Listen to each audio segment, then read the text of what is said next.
अस्सलाम वालेकुम स्टूडेंट्स। आज हम अपना प्रॉपर लेक्चर स्टार्ट करने जा रहे हैं। लास्ट लेक्चर में हमने कोर्स कंटेंट्स के बारे में और कोर्स इंट्रोडक्शन के बारे में डिस्कस किया था। आज का जो हमारा टॉपिक है वो है इंट्रोडक्शन ऑफ प्लांट मेटाबॉलिज्म। कि प्लांट मेटाबॉलिज्म क्या है, जिसमें हम मेटाबॉलिज्म को डिफाइन करेंगे, साथ में इसकी टाइप्स को डिफाइन करेंगे और साथ में हम कुछ प्रोडक्ट का मेटाबॉलिज्म भी देखेंगे और इनके रिजर्व प्रोडक्ट्स भी देखेंगे। तो सबसे पहले हम देखते हैं कि व्हाट इज़ मेटाबॉलिज्म, यानी कि मेटाबॉलिज्म को हम डिफाइन आउट कैसे करते हैं, या मेटाबॉलिज्म बेसिकली है क्या चीज़। अगर हम सिंपली इसे डिफाइन करें तो हम ये कहते हैं कि all the reaction taking place in the cell are collectively called metabolism. यानी कि एक सेल में जितने भी रिएक्शन कुपजीर होते हैं उन्हें हम क्या नाम देते हैं, मेटाबॉलिज्म का। तो सिंपल टर्म जो साइंटिफिकली जो यूज़ करते हैं मेटाबॉलिज्म की, तो यह है कि ये केमिकल कंपाउंड्स की इंटर कन्वर्जन करता है इन द बॉडी में केमिकल कंपाउंड्स की ब्रेकडाउन का प्रोसेस जो है वो मेटाबॉलिज्म सर अंजाम देता है। और ये कन्वर्जन के पाथवेज जो हैं दैट इज़ फॉरवर्डेड बाय या फॉलोड बाय इंडिविजुअल मॉलिक्यूल्स। और ये डिपेंड भी करता है कि उनका आपस में इंटर रिलेशनशिप क्या है, और जो मेटाबोलाइट्स हैं उनका रेगुलेशन का मैकेनिज़्म क्या है उस पाथवेज के ज़रिए। यानी कि inter relationship and the mechanism that regulate the flow of metabolites through the pathway. यानी कि मेटाबोलाइट्स का जो फ्लो आउट करते हैं तो उनका रेगुलेट करने का मैकेनिज़्म क्या है उन पाथवेज के ज़रिए, जिनके ज़रिए कन्वर्जन का प्रोसेस सर अंजाम दिया जा रहा है। तो ये तकरीबन मेटाबॉलिज्म का जो पाथवेज हैं या रेगुलेशन का मैकेनिज़्म है, ये 3 कैटेगरीज में इसे डिवाइड किया गया है, या इसे हम इसकी टाइप्स भी कह सकते हैं मेटाबॉलिज्म की। एक है कैटाबॉलिज्म, एनाबॉलिज्म एंड एम्फीबोलिक पाथवे। इनके 3 तरह के पाथवे हैं, कैटाबोलिक, एनाबोलिक और एम्फीबोलिक पाथवेज, जिन्हें हम मेटाबॉलिज्म टाइप्स भी कहते हैं। तो सबसे पहले हम जिक्र करेंगे एनाबॉलिज्म की या एनाबोलिक पाथवे। ये एक ऐसा प्रोसेस है, एक ऐसा मैकेनिज़्म है जिसमें प्रोसेस जो है synthesize of large and more complex compound from smaller precursors. इनके बड़े कंपाउंड्स या कम्प्लेक्स कंपाउंड जो बनते हैं वो स्मॉलर जो प्रीकर्सर्स हैं या स्मॉलर कंपाउंड्स हैं उनको इकट्ठा करने से उनकी फॉर्मेशन का, लार्ज कंपाउंड की फॉर्मेशन का प्रोसेस स्टार्ट होता है। अगर इनकी एग्जांपल देखें तो प्रोटीन फॉर्मेशन है अमीनो एसिड से। प्रोटीन एक लार्जर मॉलिक्यूल है और अमीनो एसिड जो है स्मॉलर मॉलिक्यूल्स हैं। या कुछ इसके रिजर्व प्रोडक्ट भी हैं, अगर उनकी बॉडी में रिक्वायरमेंट नहीं है तो वो स्टोर हो जाते हैं। मीन के synthesize of reserve of triacyl glycerols, glycerol formations है फैटी एसिड से, एंड ग्लाइकोजन ग्लूकोज की फॉर्मेशन से। और ये जो एनाबोलिक पाथवे हैं या एनाबोलिक मेटाबॉलिज्म है, ये एंडोथर्मिक होते हैं। मीन के अगर लार्जर कंपाउंड्स बन रहे हैं स्मॉलर प्रोडक्ट से, लार्जर प्रोडक्ट जो बनते हैं तो उस वक्त एनर्जी क्या होती है, यूज़ होती है।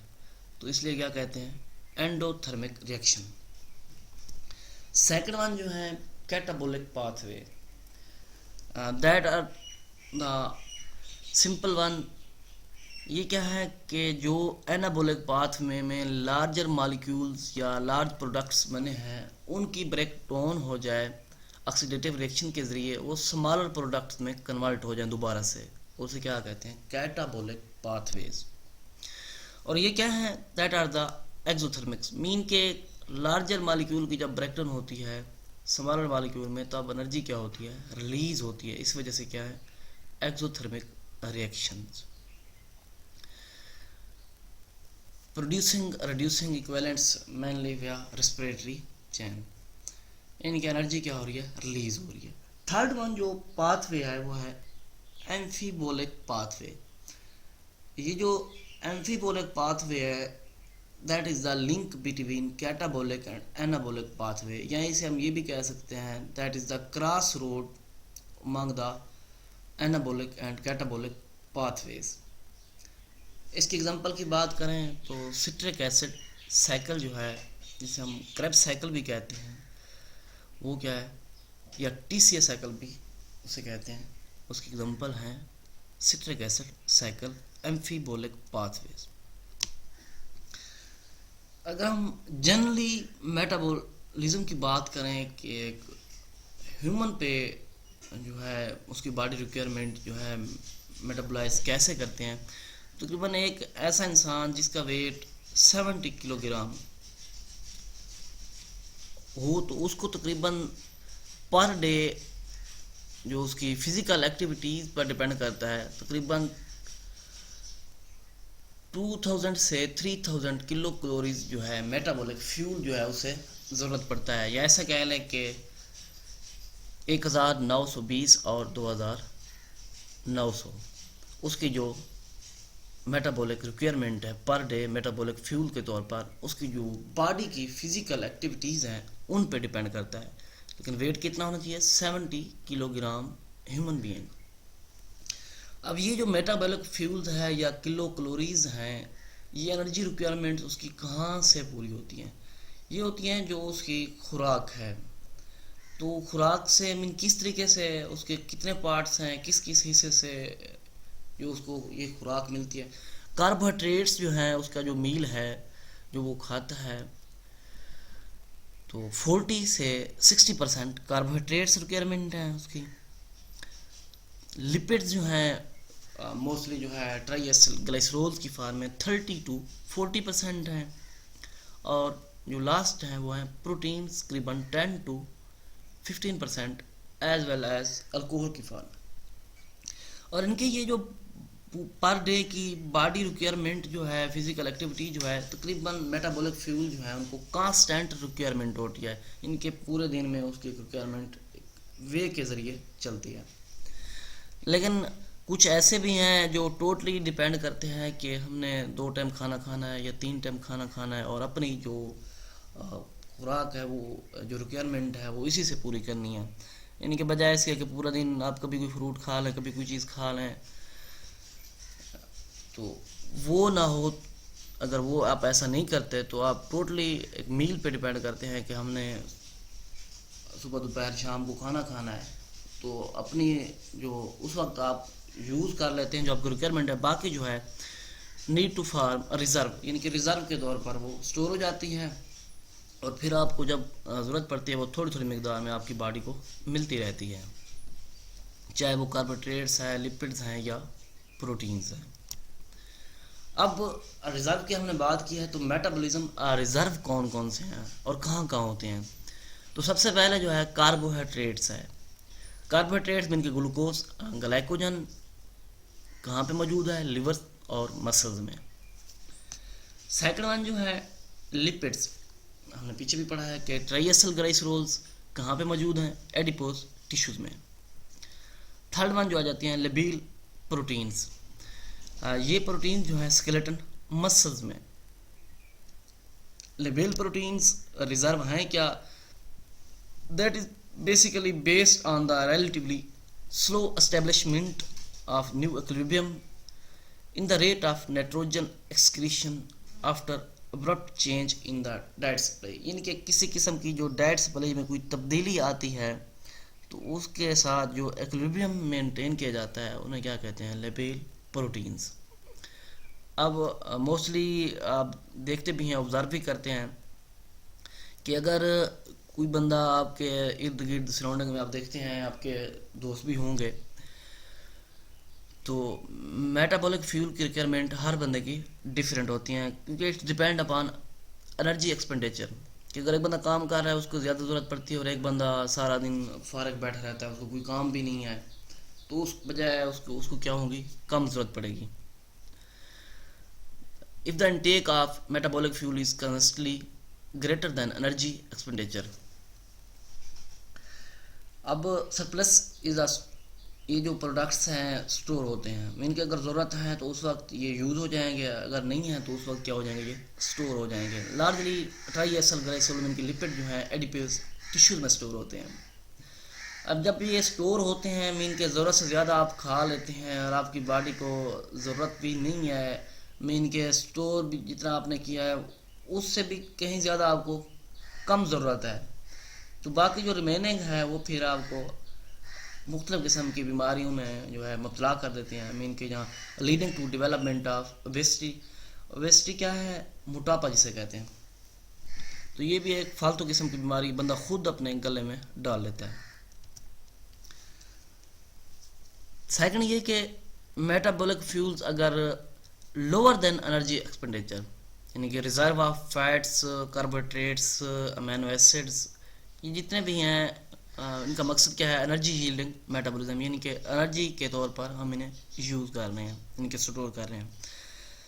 तो अगर बिल्कुल कमी हो जाती है तो इनकी वजह से भी डिजीज़ काज होती हैं। तो कौन सी डिजीज़ होती है, एमेसिएशन है, वेस्टिंग है, और सम टाइम ऐसा भी होता है कि डेथ भी हो जाती है। अब एमेसिएशन ये है कि एबनॉर्मल फंक्शंस, एबनॉर्मेलिटी भी ये भी कह लें, वेस्टिंग भी ये भी क्या एबनॉर्मेलिटी है, और इवेंचुअली डेथ, या फिर के बाद दिया इंसान की डेथ भी हो जाती है। तो ये कॉमन ये जो चीज़ें हैं, मीन के खुराक का एक मुतवाज़न होना ज़रूरी है। तो ये सम टाइम फ़ीमेल हजरात जो हैं उनको डाइटिंग करने का ज़्यादा शौक़ पड़ जाता है, तो उस वजह से वो अपनी बॉडी रिक्वायरमेंट को मेंटेन नहीं रख सकती, उनको जो ज़रूरत है डाइट के लिए तो वो भी वो पूरा नहीं कर सकती। वो कहते हैं कि जी ये भी हमारे लिए ज़्यादा है। तो इस वजह से अनकरीब ये होता है कि वो या तो बिल्कुल ही किसी किस्म की एबनॉर्मेलिटी का शिकार हो जाती हैं, या फिर डेथ हो जाती है। इनके उनके जहन में एक वहम पड़ जाता है। और समटाइम कुछ मेल हजरात भी हैं जो कहते हैं कि जी बस मकसद जो है दुनिया में आने का वो खाने का ही है, खाते ही जाएं तो ज़िंदगी के साथ क्या चीज़ है। हालांकि ऐसा नहीं करना चाहिए। आपको अल्लाह ने मना भी दिया है, तो उसी चीज़ पर डिपेंड करें कि आप इस दुनिया में आए हैं तो आपका सिर्फ मकसद खाना नहीं है।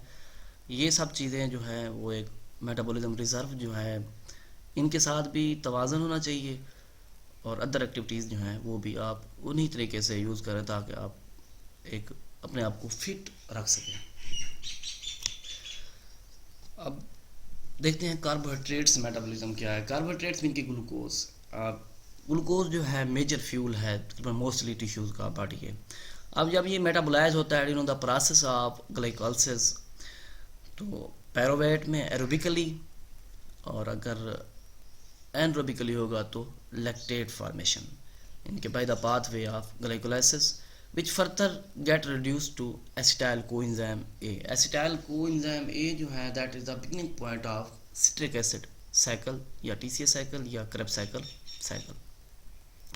अब ये acetyl coenzyme फिर citric acid cycle में इंटर होता है। मैंने पहले भी कहा है कि सिट्रेट के साथ कंबाइन होकर एसोसिट्रेट फॉर्मेशन, इनके formation of ATP in the process of oxidative phosphorylation, इनके ATP की फॉर्मेशन स्टार्ट हो जाती है। इनका पाथवे अगर देखें तो सबसे पहले ये देखें ग्लूकोज फॉर्मेशन, ग्लूकोज की कन्वर्जन हो रही है ग्लूकोज फास्फेट में। अब ग्लूकोज फास्फेट कन्वर्ट होना है ट्राइयोज फास्फेट में, लेकिन उससे पहले दो प्रोसेस और हो रहे हैं। एक तो ग्लाइकोजन का मॉलिक्यूल रिलीज हो रहा है, ये देखें, और दूसरा क्या है CO2 के मॉलिक्यूल भी क्या हो रहा है, रिलीज हो रहा है। तो ये ग्लूकोज फास्फेट जो है अब पेंटोज फास्फेट पाथवे में जो है कन्वर्ट हो रहा है मॉलिक्यूल ऑफ CO2 रिलीज होने की वजह से। अब ये पेंटोज फास्फेट पाथवे जो है और साथ में ग्लूकोज फास्फेट, दो पाथवे। ग्लूकोज फास्फेट जो है कन्वर्ट हो जाएगा ट्राइयोज फास्फेट में। पेंटोज फास्फेट जो है दोबारा से मर्ज हो जाएगा ट्राइयोज फास्फेट में, और इससे मालिक्यूल जो है रिलीज होंगे राइबोज फास्फेट। और राइबोज फास्फेट जो नए प्रोसेस स्टार्ट करेगा या एंड प्रोडक्ट बना देगा अपने, मीन के राइबो न्यूक्लिक एसिड और deoxy ribo nucleic acid, DNA and RNA. तो ट्राइयोज फास्फेट फर्दर उसकी कन्वर्जन जो होगी पैरोवेट में। पैरोवेट फॉर्मेशन जो है अब इसने इंटर होना है एसिटाइल कोएंजाइम मीन के सिट्रिक एसिड साइकिल में।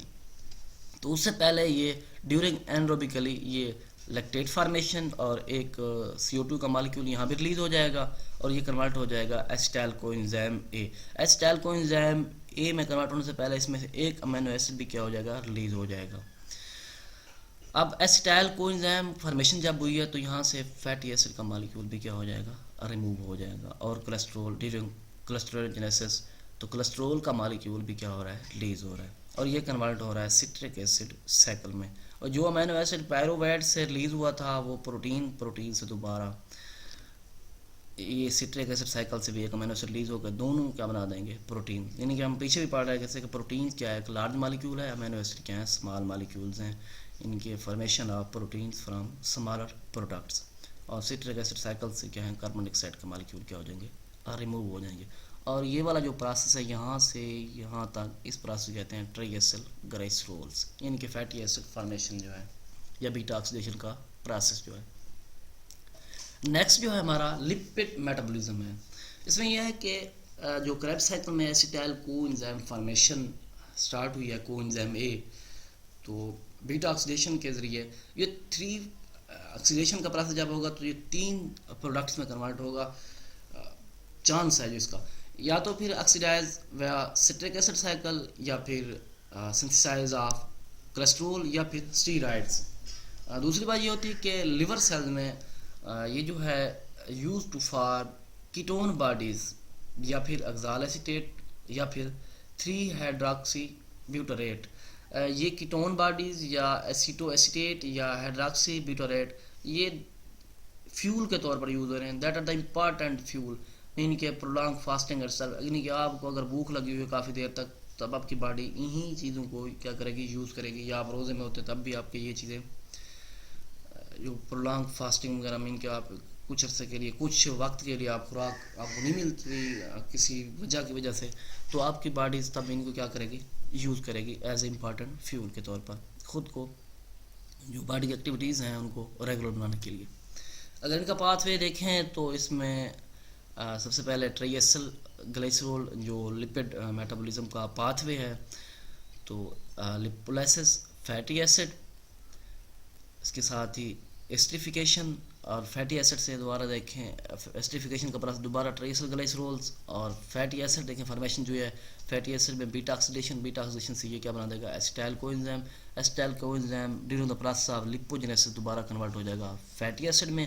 अगर यहाँ देखें हम एसिटाइल कोएंजाइम से एक तो कोलेस्ट्रॉल्स का मॉलिक्यूल रिलीज होगा ड्यूरिंग द प्रोसेस ऑफ कोलेस्ट्रोलोजेनेसिस, और दूसरा ये है कि कीटोजेनेसिस में कीटोन बॉडीज़ यानी कि कीटोन का मॉलिक्यूल रिलीज होंगे। अब कोलेस्ट्रोलोजेनेसिस में जो मॉलिक्यूल कोलेस्ट्रोल का रिलीज हुआ है तो यहाँ पर हो जानी है स्टीरोजेनेसिस से क्या हो जाना है, स्टीरॉइड प्रोड्यूस हो जाने हैं। और साथ में कार्बोहाइड्रेट्स और अमीनो एसिड का प्रोडक्ट जो है वो भी एसिटाइल कोएंजाइम में क्या हो जाएंगे, मर्ज हो जाएंगे। और ये एसिटाइल कोएंजाइम फिर वही सिट्रिक एसिड साइकिल में और कार्बन डाइऑक्साइड का मॉलिक्यूल रिलीज हो जाएगा। लास्ट पाँचवें में भी यही सिट्रिक एसिड साइकिल और कार्बन डाइऑक्साइड का मॉलिक्यूल रिलीज हो रहा है। यहाँ पर भी क्या हो रहा है, सिट्रिक एसिड साइकिल और कार्बन डाइऑक्साइड का मॉलिक्यूल क्या हो रहा है, रिलीज हो रहा है। नेक्स्ट जो आ जाता है हमारा अमीनो एसिड मेटाबॉलिज्म। अब यहाँ पर अमीनो एसिड जो है that are the metabolic intermediates, इनके ट्रांसएमिनेशन का प्रोसेस होता है using amino group from other amino acids. इनमें ट्रांसएमिनेशन के साथ एक और प्रोसेस है जिसे हम कहते हैं डीएमिनेशन। इसमें क्या हो रहा है कि अमीनो नाइट्रोजन जो है अमोनियम ग्रुप की या अमीनो ग्रुप की रिमूवल हो रही है नाइट्रोजन एज ए यूरिया या फिर यूरिया साइकिल के ज़रिए। अब जब डीएमिनेशन का प्रोसेस या ट्रांसएमिनेशन का प्रोसेस होता है तो कार्बन स्केलेटन जो है ट्रांसएमिनेशन के बाद ख़ुद को रिमेन आफ्टर ट्रांसएमिनेशन किस तरीके से रखता है, तो या फिर ये ऑक्सीडाइज विया सिट्रिक एसिड साइकिल या फिर synthesize glucose process of gluconeogenesis, यानी कि ग्लूकोनियोजेनेसिस के प्रोसेस के ज़रिए फॉर्मेशन ऑफ ग्लूकोज हो जाएगी, या फिर वही कीटोन बॉडीज़ या फिर एसिटाइल कोएंजाइम में जो फर्दर ऑक्सीडाइज या यूज़ हो के क्या बना देते हैं फैटी एसिड्स, अमीनो एसिड्स जो हैं that are the precursor of other compounds. अब अदर कंपाउंड में कौन कौन से हैं, एक तो यही आप पीछे पढ़ते हैं कि जो बेसिस हैं प्यूरिन एंड पेरिमिडिन, कुछ जो हैं इसके हार्मोन्स हैं सच एज एपिनेफ्रिन। एपिनेफ्रिन क्या है, इसका फंक्शन क्या है, ये बताता जाऊँ आपको मैं। जिसे हम कॉमनली नोन एज एड्रीनालिन, इनके ये एक ऐसा हार्मोन है जो कि स्क्रीट होता है एड्रीनल ग्लैंड से। इनके ये क्या करता है, strong emotion such as fear और anger cause epinephrine to be release into the blood stream. इनकी जब आप गुस्से में होते हैं या आप किसी डर में मुब्तला होते हैं तो उस वक्त आपकी हार्ट बीट और मसल स्ट्रेंथ या शुगर मेटाबॉलिज्म हर चीज़ इंक्रीज़ हो जाती है। सेकंड जो है थ्राक्सिन, ये भी एक हार्मोन है जो कि ब्लड स्ट्रीम से थायराइड ग्लैंड के ज़रिए स्क्रीट होता है। थायराइड ग्लैंड्स, क्योंकि इसका जो नाम से ज़ाहिर है दैट इज़ द इम्पॉर्टेंट या वाइटल रोल इन डाइजेशन। इसके अलावा हार्ट और मसल फंक्शन में भी क्या होता है, या ब्रेन डेवलपमेंट में या मेंटेनेंस ऑफ बोन्स को भी क्या करता है, ये सपोर्ट करता है, उसमें इसका भी अहम रोल है। नेक्स्ट जो है neuro transmitter, that are the chemical messenger जो कि बॉडी से रिलीज होते हैं। ऐसे मॉलिक्यूल्स हैं जो कि नर्वस सिस्टम यूज़ करता है टू ट्रांसमिट मैसेज, यानी कि एक मैसेज को ट्रांसमिट करना तो कैसे करना है। मसल्स यानी कि न्यूरॉन टू न्यूरॉन या फिर मसल न्यूरॉन टू मसल्स, यानी कि न्यूरॉन्स और मसल के दरमियान क्या होती है, कम्युनिकेशन होती है। ये क्या अमीनो एसिड मेटाबॉलिज्म। अगर हम इनका पाथवे देखें तो सबसे पहले ये देखें डाइट प्रोटीन्स हैं, डाइट प्रोटीन्स की कन्वर्जन हो रही है अमीनो एसिड में। अब यहाँ पर हो रही है ट्रांसएमिनेशन। ट्रांसएमिनेशन से पहले ये देखें कि टिश्यू प्रोटीन रिलीज़ भी हो रही हैं और एक मालिक्यूल ऐड भी हो रहा है, साथ में नॉन प्रोटीन क्या हो रही हैं यहाँ से रिलीज़ हो रही हैं। ट्रांसमिनेशन से पहले ग्लूकोज का मालिक्यूल कार्बोहाइड्रेट्स का मालिक्यूल अमीनो एसिड के साथ क्या होगा, जॉइन होगा। जब ट्रांसएमिनेशन होगी तो ये देखें amino nitrogen in the glutamate, यानी कि ग्लूटामिक एसिड की फार्म में, और साथ में एसिटाइल कोएंजाइम है और साथ में कीटोन बॉडीज़। एसिटाइल कोएंजाइम है वही सिट्रिक एसिड और कार्बन डाइऑक्साइड, लेकिन जो ग्लूटामेट है इसकी डीएमिनेशन होगी अमोनिया में। अमोनिया से ये क्या होगा by the process of urea या फिर यूरिया साइकिल के ज़रिए बॉडी से क्या हो जाएगा, रिमूव हो जाएगा। जी तो स्टूडेंट्स, ये था हमारा आज का लेक्चर जिसके बारे में हमने बेसिक इंट्रोडक्शन ऑफ मेटाबॉलिज्म के बारे में देखा। थैंक्स एंड तब तक के लिए अल्लाह हाफिज़।